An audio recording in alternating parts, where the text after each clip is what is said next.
नमस्कार दोस्तों। साल में जो 12 पूर्णिमा आती हैं, हर पूर्णिमा का अपना अलग महत्व होता है। लेकिन आश्विन मास के शुक्ल पक्ष की जो पूर्णिमा आती है उसे शरद पूर्णिमा के नाम से जाना जाता है और इस पूर्णिमा का अपना अलग ही महत्व है। महत्व इसलिए है कि माना जाता है कि इस दिन जो चंद्रमा की 16 कलाओं से परिपूर्ण होने के कारण इससे जो है अमृत की वर्षा होती है। इसलिए जो है शरद पूर्णिमा सभी पूर्णिमाओं में से खास मानी जाती है। इस बार दोस्तों शरद पूर्णिमा किस दिन आ रही है मैं आपको बताती हूँ। 6 अक्टूबर को शरद पूर्णिमा का पर्व मनाया जाएगा और 6 अक्टूबर यानी सोमवार को। और दोस्तों पूर्णिमा तिथि इस दिन प्रारंभ हो रही है 6 अक्टूबर दोपहर 12:25 से। इस समय से जो है दोपहर के 12:25 से शुरू हो रही है पूर्णिमा तिथि और समाप्त होगी 7 तारीख को सुबह 9:15 तक। तो दोस्तों जो है इसलिए हम जो है 6 तारीख को ही पूर्णिमा का व्रत रखा जाएगा। दोस्तों कहा जाता है कि जिस दिन शरद पूर्णिमा होती है उस दिन शरद पूर्णिमा की जो 16 कलाओं से परिपूर्ण जो रश्मियाँ होती हैं उससे हमें जो है प्रेम, सेहत और धन इन तीनों की प्राप्ति होती है। दोस्तों श्री कृष्ण भगवान जी ने शरद पूर्णिमा का दिन ही महारास रचाया था। तो अगर आप जो है अपने वैवाहिक जीवन या अपने वैवाहिक जीवन में या आप अपने प्रेमी से जो है प्रेम चाहते हैं तो आपको जो है इस दिन भगवान श्री कृष्ण जी की पूजा उपासना करनी चाहिए और मद्राष्टक का पाठ जरूर करना चाहिए।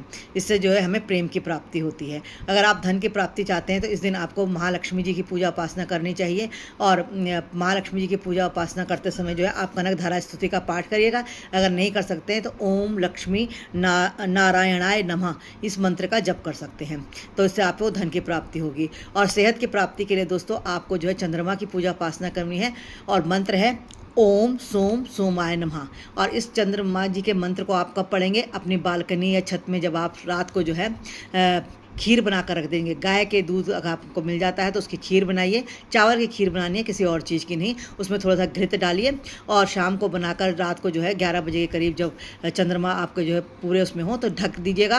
कांच के बर्तन में ही आपको खीर रखनी है, ध्यान रखना, या मिट्टी के बर्तन में या चांदी के बर्तन में। बाकी अन्य बर्तनों में नहीं रखना है। आप जाली से ढक दीजिए और जो है या पतले महीन कपड़े से ढक दीजिए, चुन्नी के बहुत पतली चुन्नी से, और आप जो है छत में रख दीजिएगा। और सुबह जो है सूर्योदय से पहले आप अपना जो है इसको बिना जो है कोई भी जो है पानी वगैरह पिए हुए पहले इस खीर को आप ग्रहण कीजिए और अपने सेहत के लिए भगवान चंद्रमा जी से जो है अच्छी सेहत की प्रार्थना कीजिएगा। कहते हैं कि इस दिन जो खीर होती है उसमें जो है अमृत की वर्षा करते हैं। चंद्रमा की 16 रश्मियाँ जो होती हैं परिपूर्ण होती हैं 16 कलाओं से, तो अमृत की वर्षा होती है। इससे हमें अच्छे सेहत की प्राप्ति होती है। तो आप भी ऐसा करके देखिए। और मैंने आपको मंत्र बताए हैं, आप जो चाहते हैं उस तरह का मंत्र पढ़िए। शरद पूर्णिमा की हार्दिक शुभकामनाएं। नमस्कार।